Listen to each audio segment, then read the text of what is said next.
Hello, everybody. It's Graham Cofe with another My Music. Today, I'm going to be speaking to Alex Kate. First, we're going to have this video from Analog Trash, which you'll watch or not, depending upon whether you're driving in your car. Don't watch and drive at the same time. It's very dangerous.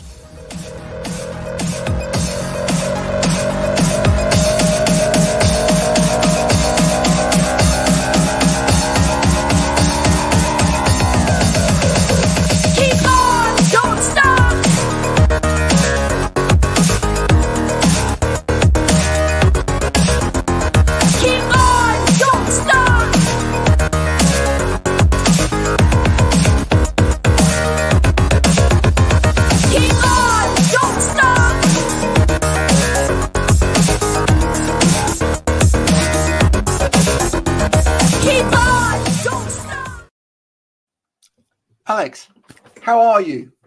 I'm doing really well, thank you. Getting excited that spring is here. Oh, finally. Looked out today. The sun is actually there. That's right, folks. In the UK, the sun is actually out today, which has been very rare so far this year. It's almost like, compared with a few years ago during lockdown when it was really hot at this time of the year, it's been miserable. But I'm so glad the good weather's here. Do you get affected by the changes of the season? Well, I'm lucky because the last 2 years I've spent the sort of depressing months of January and February in South Africa. So because last year my brother was getting married and I was doing some filming for my music videos out there, and I basically got stuck there because of Omicron, and it was cheaper for me to stay out in South Africa than risk hotel quarantine. So I caught the bug to be in South Africa as much as I can. And so I was out there again recently to film as well. So I would love to make it a regular occurrence because it's just stunning. Yeah. Tell me about your upbringing. I mean, you're based where now? So I'm in Norfolk. So I grew up on a farm here and was basically classically trained and was very musical, but sort of gave it up for ages because I guess it's one of those weird things that some people just run away from the thing that they most love. And I worked in the music industry, had a management company. I worked in publishing, and then I decided to get rid of the music. I went away from the music industry because it was pre-Me Too movement. So I got a bit frustrated about some of the situations and worked in tech. And it took the lovely lockdown to kick my arse into gear, and haven't looked back and sort of started my music career. Just like so many other people. Yeah, exactly. In lockdown. What was it that pushed you back into it? I mean, were there guitars and stuff lying around the house? Did the dust get blown off and it was mental? I think it was, honestly, I say to anyone that I was living vicariously through my dreams. Like for years and years, I would wake up and go to sleep thinking and dreaming about writing songs. And I would write songs, but not share with anyone. I'd just sort of sing them into my phone and just play them late at night on the piano. But I wasn't really doing anything. No, so many people who met me in that period of time didn't actually know I sung. So, which is mad because it's so who I am. And I think a lot of people can have that. There's just the kind of the fear and what is it called? The something complex. I can't remember. Anyway, it was super mental. And basically it took me getting really ill with COVID, being like, what am I doing with my life? Why am I living in my dreams? I need to do the thing that most scares me, that makes me most feel alive. And who cares if I fail? At least I've tried. And then since could you also see a way that you could actually do that alongside what other things you were doing as well? Because I think that was the other thing about that period as well. We kind of suddenly realized that actually, if we maybe took our foot off the pedal a little bit in terms of the push for the career bit, wherever that was going, that actually we could make room for this other thing to come through. And then if that took off, then that's great, but it's just about making room. Yeah. And I've been very aware of the sort of the freelancer lifestyle. I think it's been, a lot of my friends have done the kind of lots of different jobs, and I've sort of done that too. Like when I had a management company, I was also working for other music companies as well. So it was, but I just never really put my dreams first. I put other people's dreams. But what's lovely now is, so I run a record label and represent other artists as well in management capacity and sync agency kind of thing.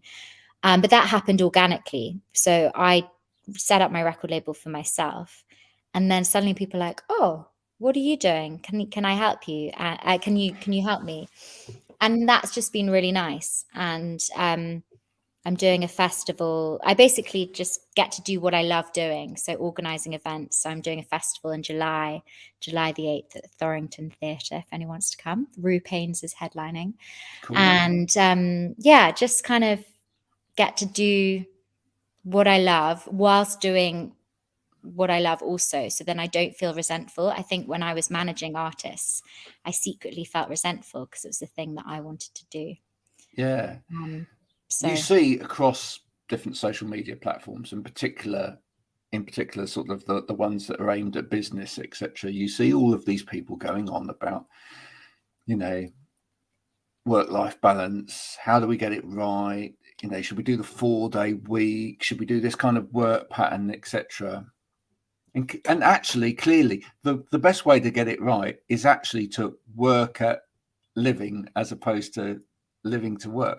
Yeah. Mm-hmm. Because of course, if all you're doing all week is just something to bring home the money, then what you then do is you just try and accumulate money so that you can forget about all that work stuff that you're doing. Yeah. And actually, I'm very unstructured, which is the worst thing ever. But at the same time, I've worked on not feeling guilty if I have not loads to do. But so then I thrive when I'm working late. So this week I'll be putting in the long hours and not sort of going to see anyone until the weekend. So I don't mind. I think lots of people, thankfully, are getting beyond this idea that you need to do 8-hour days, because actually and also the time 9 till 5 or whatever it is, but I'm much more productive in the evenings. I love working in the late hours, whereas the mornings I need a bit of time to wake up. But I think some employers are really getting their act together with this and working out what they can get best out of their employees, because ultimately that kind of works for everyone. Yeah, and I think people were just becoming a lot more fluid in the way they kind of interact with work as well. And by that I mean, does it matter that you might start at 8 o'clock in the morning, or 7 o'clock in the morning, you might do a little bit then, and you then might go off and do something with the children, or you might go off and have a walk, and then come back and you might do a little bit more, or does it really matter? No, it really doesn't. And I think also with music, so last night I went to go see one of my music directors and his wife, and his wife is an amazing musician, but hasn't had the time and can kind of get into this, I hope she doesn't mind me sharing this, but can get into a space of like, oh no, I'm not doing it. And then just not even starting. And I think for me, the best creativity comes out of freedom. And this kind of space where you can just go about your day, and then if you feel like it, write a song. If it doesn't come, it doesn't come, and that's fine, and not stress about it. It's like the last song I wrote, which I sort of worked on some chords last night with my MD, but I wrote it a few weeks ago. I haven't written one since, but I'm not stressed about it because I feel one will come when it's meant to come. And I think a lot of people can see, actually, my good friend Rue, who I said, do you know Rue Paynes? He's an amazing folk artist. So he told me that, actually most songwriting happens in the subconscious, and it's just you allow yourself to experience life. And then suddenly when it's ready to pop its head up, then just be ready to catch it. And I've always seen it. I actually see it sort of static electricity sort of pops over my head. And then I'm like, oh, something's about to happen. And then write it in about 2 minutes. And then the real work happens with working out how to then bring it to life, like how it should be instrumentationally, how it should, BPM and all of that stuff. So, but it's, I think a lot of people can bring that almost 9 to 5 mentality, have this guilt complex of like, oh, I'm a singer, I'm working music, I need to sit down, write a song and spend ages because then I feel good that I've spent ages. But actually, the great songs of our day are the ones that happen in dreams, happen just like, Yellow. I think Chris Martin said he just wrote it in a few minutes. It just came. Yeah, it just came. And I think as soon as we stop, obviously we've got to work to eat and time, put in the time. But I think at our purest form as humans, if we allow ourselves to just live, some of the best stuff can happen, I think. Because you work within management and you work within the industry to some extent as well. How much of that pressure do you think has actually come from sort of social media and the way that we now live our lives online? Because I mean, I talk to clients about that, about social media as well. I'd say you need to stop trying to create content in a way. You need to actually just be the content. You need to actually get out there and do whatever it was that you were put on this earth to do, and make the change. And then there's the content. Totally. And you can always tell. I mean, there is definitely. I've got a lovely marketing company I'm working with, and there is a system, but the system, as long as you know that you're bringing your authentic self to it, and all they're trying to help you with is just hone it. Yeah, and also splitting the content into smaller parts, so then you get more use out of it, which is amazing. Correct. So less work. So as long as you see it that way, versus, oh no, I've just got to make another. What am I doing today? Yeah. And I don't. I actually this morning I was saying in my meeting that actually I don't really have much of a plan with regards to my social media. I mean, TikTok, I do love TikTok. And I don't know are you on TikTok, Graham? Well, funnily enough, no, because I've got a face for radio, but I do some TikTok for clients. Yeah. But you can spread yourself too thinly in terms of your own content. So because my main content drive is around LinkedIn, that's quite time consuming. Wow. And therefore, I will stick with that. I don't personally do anything on Facebook, but I do for clients. Instagram, I work. Twitter, I work. And I feel like kind of free's enough. Yeah. For you personally. I think also TikTok is quite time consuming. I just enjoy it because it can be less polished, so I can just like throw anything out there. Yeah. But I like the TikTok lives, but I think, I say to a few of my artists who get stressed out, and it's so sad because it's this kind of like this, I think, it's this classic line, comparison is the thief of joy. And I think social media is this sort of comparison juggernaut that so many people can get so completely bogged down with. But actually, as long as you try and forget that and just be like, I'm just going to stay in my lane and be thankful for whatever, if 5 people like my post, or if I'm just going to be thankful, it can totally change the mindset. So anyone listening right now, if you're feeling that horrible comparison and just you're almost stuck in a rut, just try and, what I would say is just try and forget it. And actually the main thing that people respond to is authenticity, because that's what people are craving now in this world. Authenticity is the best thing. Are you finding that, Graham? Totally. I mean, but that's one of the reasons I do this with people, because in a world that's searching for the authentic voice, there's nothing better than the voice, if you know what I mean. Because with all due respect to everything else that you can put on social media, a photo can lie, text can lie, chat GPT, etc. You can create an illusion with everything else, but dialogue, still to this day, you can't fake it. Yeah. If I have you on here now and I'm asking you questions, you can either be seen answering those questions or not. What comes out of your mouth is either seen as authentic or not. So there's, to me, going back to the good old days of, I started life as a journalist.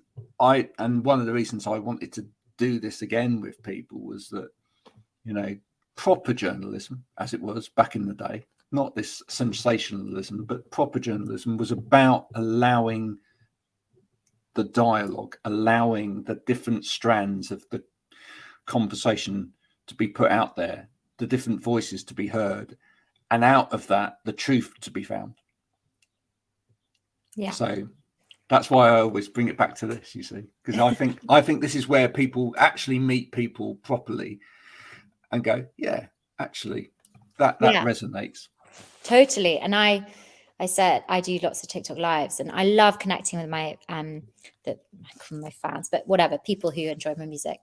And I just can't wait to meet them. Like, I've only performed a few times. I've got another gig in London in May. And I've said to some of my the regulars, I'm like, please just come. I just want to meet. I would love to meet you guys. And quite a few came to my last show in Norwich, which was amazing. And some have said they've got tickets for London. But it's just to be able to then actually meet those people who are encouraging you behind a screen. It's what amazing thing to do. So I think online is powerful, but it does create that separation that can allow people to hide, whether it's the commentators or the commenters. You mentioned the live thing. I mean, actually the first piece of content that I found of you was you playing live. There's a video on YouTube of you playing live. Just for people that haven't found that, where was that? So I performed. This was at my first ever gig in October last year, full band gig. It was at St. Peter's, Notting Hill in London. And it was just so fun. And so you can find that on my YouTube channel, which is Alex Kate Music. And Lost in You is a track. I think I saw the comment. Is that, Lost in You. The video that I shot in South Africa is also really fun. That was shot in the desert, in the Kru Desert. But that song I wrote actually, weirdly, I was watching a Agatha Christie program with my parents, and it was about a triple homicide or something, and I felt so overcome with inspiration and went and wrote a song about love. So it was just, obviously something was going on under the surface for a while before that popped up, but that was I wrote that track and produced it about 3 different times. And just before I filmed the video, and just 2 weeks before it was being released, I was like, I'm not happy with it, and got it reproduced again. So when you watch your performance and when you listen to your music, there's a very spiritual vibe to it.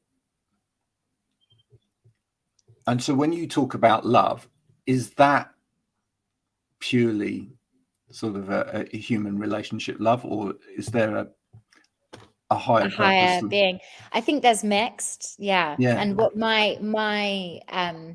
what I want as a musician is, obviously I'm being authentic to how I feel, but not be prescriptive for my listeners, so people can feel connected however they come at life. But yeah, I've been incredibly spiritual since a young age. So, but I don't sort of shout about it because I feel like the world likes to put you in camps, and in a that's little not box. exactly, and that's not what I want to do. Yeah. So You suddenly find yourself being asked to do certain things because you exactly. say that, yeah.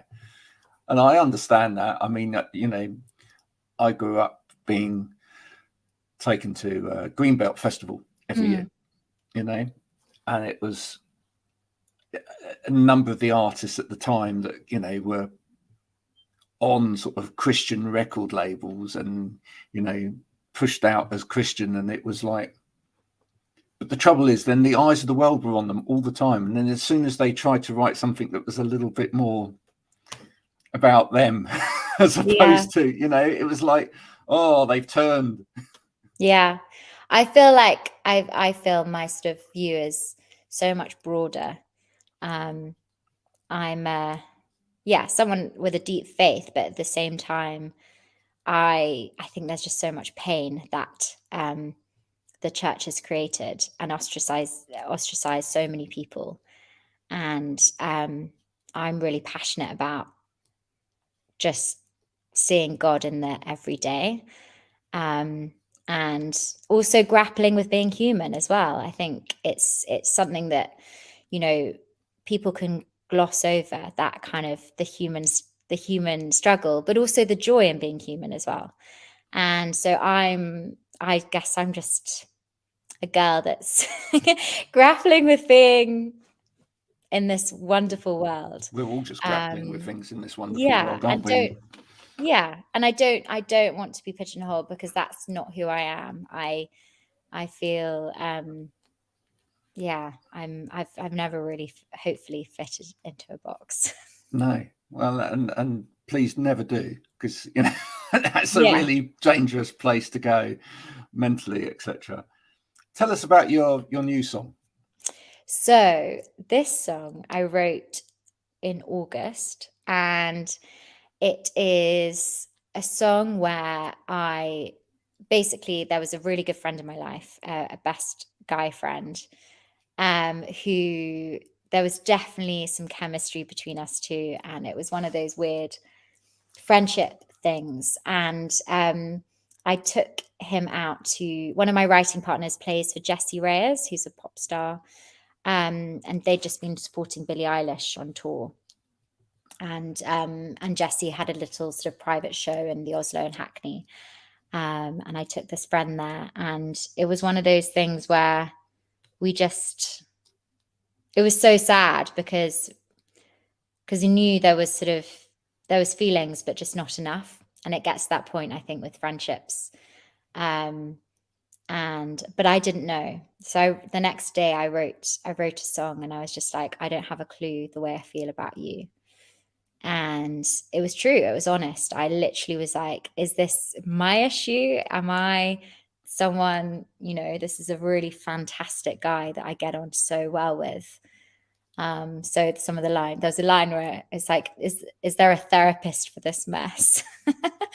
So yeah, it was just an honest, like, what do I do? And there isn't a resolution in the song, but the resolution is we didn't end up together. But yeah, and anyway, I wrote it, and I felt, and when I wrote it, I kind of had that kind of higher me sound in my head, kind of Sheryl Crow kind of thing. But I'd been listening on repeat basically 6 months ago, I'd been listening to 1975's album just on repeat, and I was like, okay, this is the soundscape I want. I want to bridge the production that you wanted from it. Exactly. But bridging the gap from my last EP. So I've worked, basically, this is the second track of my new EP. And so Sober was my last one, about another guy friend. And yeah, it's like, I love it. I think it's my favorite one. It's generally my favorite one. And I'm so excited about it because it's honest, it's raw, but it's got a bit of groove.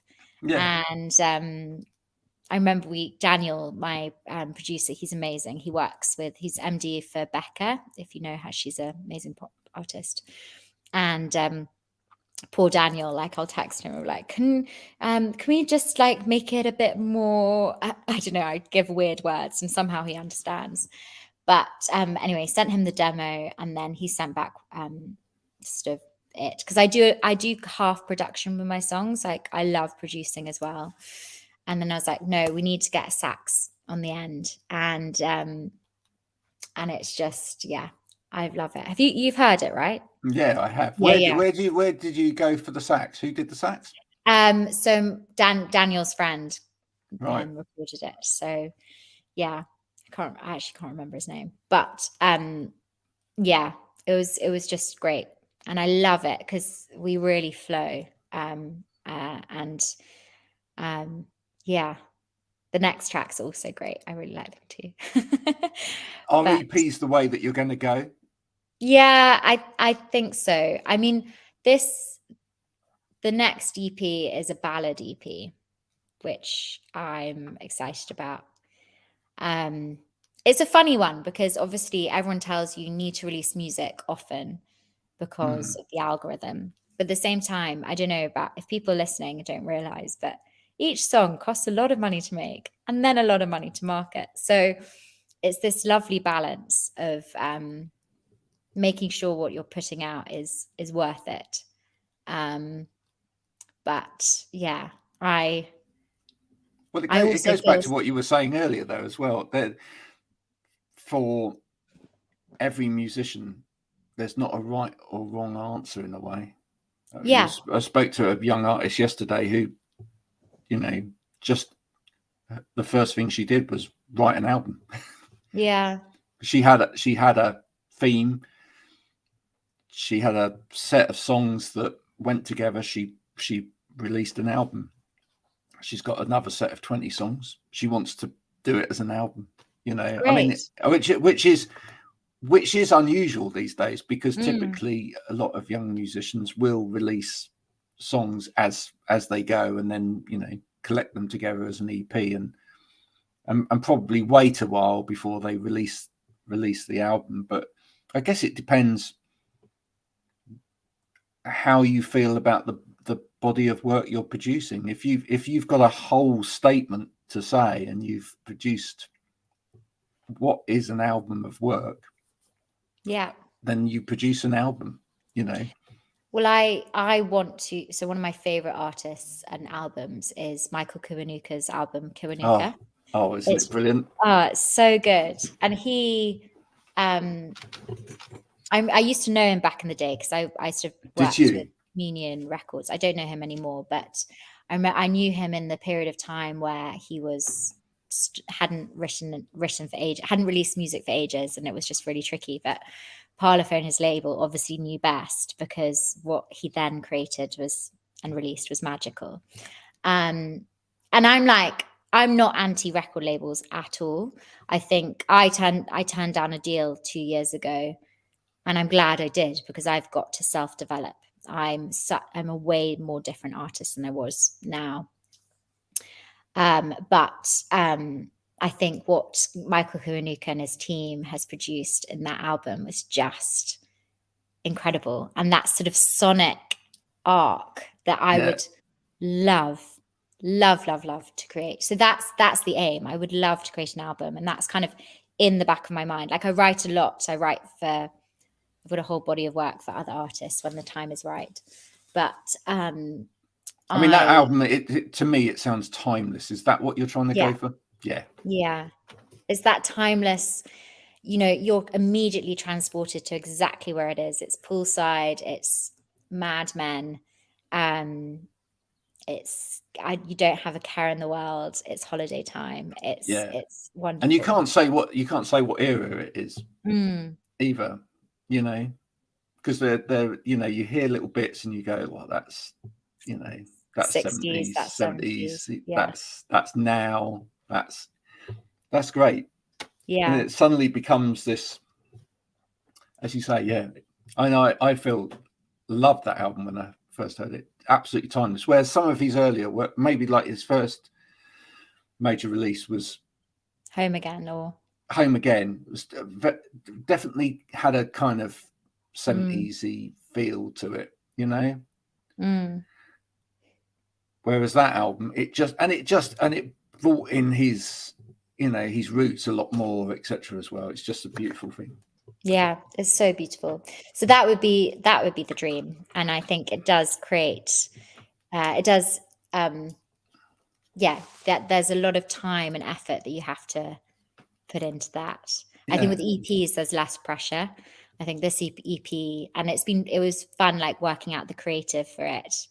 I did it in 2 weeks though, because I was meant to be shooting and filming in London and had it booked and kind of things slightly in place. And I just didn't feel comfortable. I just thought, and it was going to be a lot of money. And I worked out going to South Africa. Someone had paid for my flights. The points was amazing. It was half the price for a week and a half filming. And so that was incredible. Yeah. So, yeah, I feel like with this EP, it's literally just me and my journey of singledom. Yeah, it's. Does part of what you're doing now also help your business, if you know what I mean? Because in a way, do you feel like you're almost showing by doing what clients need to do? Yeah, and also making mistakes and letting them not make the mistakes. And that's what I say. Like, I do consultancy stuff for artists just starting out, and like, because I remember I spent some crazy amounts of money on people who literally, I mean, it's just complete rip off. And I'm so passionate about not ripping people off, or people not getting ripped off, because I mean, we are sitting ducks for people making money as artists wanting to get listened to. And I sort of did some sums of how much money I wasted. And what's great is I can have these meetings for an hour. I spend an hour researching artists and what they're doing, spend an hour with them, and then spend sort of half an hour or so writing it all up so they have a plan. And just charge them a small amount for my time. But I say to them, I'm like, I'm saving you thousands, because it is like some of the things, it's daylight robbery. Yeah. And so it's so sad, and I'm so anti it. So anyway, so yes, as an artist, it is. And I've said to all my artists, and I have different, like, it's all non-exclusive agreements, because I say to them, you know, I only want you to work with me if you want to work with me. So it's kind of like, look, I want to charge ahead, and I'll bring you along for the ride. Some of them are way ahead, like the people I do some sync for. There's some really, really incredible artists on my roster, but my kind of ones just starting out, I'm just hoping, you know, I'll charge ahead, and then if I create a slipstream, they can slide into it. But that would be the dream. That's fantastic. You know, I'm inspired listening to you this morning. We've got another artist coming on later today who's taken a very different approach to the market, so that'd be quite interesting. We've got Josh Savage coming on. Oh, Josh, yes. Yeah. He's incredible. Yeah, he played in a house show with me in Berlin. There you go. That's so cool. Oh, awesome. So we'll learn a little bit about NFTs as well. He is honestly so incredible. And I used to work in blockchain, and I've been like, in my head, I'm like, I've got to do this. So maybe this will be the kick up the bum to actually do it. But yeah. Well, he's done really well on that, hasn't he? He's done fantastically very well at, you know, developing a slightly different model there as well. Well, his model makes way more sense. And he is he's such a fantastic songwriter, and his voice is stunning. Amazing. And he just captured the room. So you're in for a treat. Thank you. Yeah. Now, we had a little chat yesterday, so I believe we are. If you could actually work with somebody, dead or alive, who would that be? Oh, I've always said I want to collaborate with Chris Martin. Always. Yeah. So Chris Martin. Did you watch him during lockdown, sat at his piano at home? Did you A join little him? bit, not loads, no. But he, yeah, just that would be fun. I have a few in my head, but you never know. The thing is you never know if you're going to vibe until you try, because I don't write with loads of people, but because this EP I've written just all myself. Whereas my last EP, I collaborated with a couple of other people, and you just don't know, like if it could be the best person ever, but there's not synchronicity. So, that is an important part of it. Huge, yeah. Super. It's when you like play Articulate or those games, and you've got a partner, and you just know what each other are thinking. That's the magic. But I think I would love to see a Stevie Wonder perform.